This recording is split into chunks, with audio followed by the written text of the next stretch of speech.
page 414 et 415 ka tafsir al-Qur'an de sura 31 et 32. alam tara ya lana Allah onden Allah yulijul layla monada jemma fi nahari ender nyallangal wa yulijun nahara monada nyallangal fi layli ender jemma wa sakhara shamsa delti nange wal qamara leerundum kullun di fo yajiri di dogude ila ajalin ha ila jal musamman wi angal wa anna Allah onden Allah bima ta'malun kon don gollude kon fo khabirun ko hompitido dalika ko didum bi anna Allah sabu Allah wal haqq kanko ni gonga wa anna ma yad'una e wonde ko ko beni rewde min duni ko hewta Allah al batil dum ko mere wa anna Allah wonde Allah wal aliyu kanko ni towdon al kabiru mawdo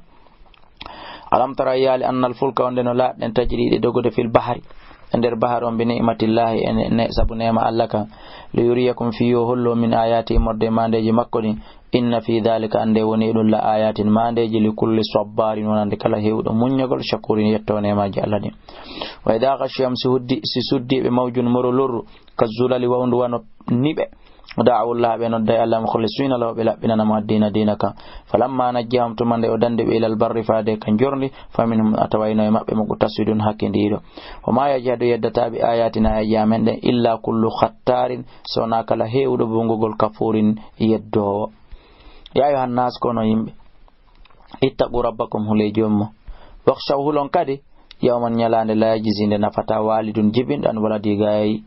mo jibini on gaybi makko wala mauludun wana jibina do on kadi huwa kanko jazin kadi woni ko wawata dandude an walide jibimbe mo ben shayna hay hunde bimana nyallangal nene nafata biddo nafata nene e baba inna wadallahi fador Allah ne hakkon ko nego ngade fala taghurrannakum tahudun al hayatu dunya ngurdan aduna nani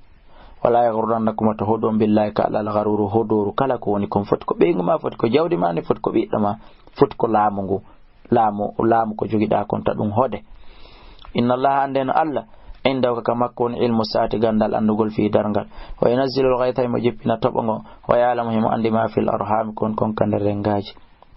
وما تدري أن نفس وونك ماذا تكسب كون إنك فجت تغدا جانغو وما تدري أن نفس وونك بأي أرض كنت إليدي الله دين تموت كما يتكدو وديوك ودوي إن الله أننا الله عليم كو أندو خبير كو هم بتيرو وايلته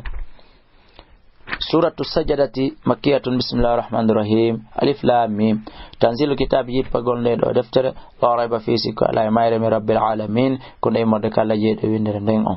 am yaquluna kabe wa iftarahu wonde afefi ndi qur'an bals koni ho wande al habbo kone gonga min rabbi kay morde ka joma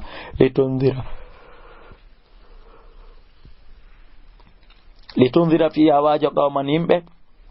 ma atahum be tawata arali dum min nadirin imorde wajoto do min qablika ko aditima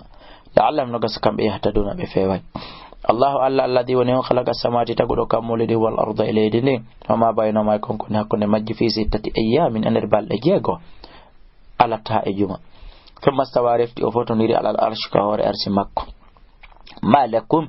alana min dunihi ko wori alla mi waliin imurde gido la shafi'in wana tefo afala tatadhakkarun e on wajidata ko yudabbirul amra kanko Allah mo yiltindira fiya ko jidin himo dirisa fiya ko jidin na sama imorde ka sama ila ka kam ila al ardi hakaliti thumma ya'ruju riftina yawa ila ifade kama ko fiyo min ender nyalande kana latide meqdaru e bore mayre on alf sanatin ko embere duubi wulure min mata uduna imorde ko konto ton dalika ko odo Allah ja'alimul ghaibin ando ko yirni wa shahadati kene al aziz ko on teddo arrahim yurmetedo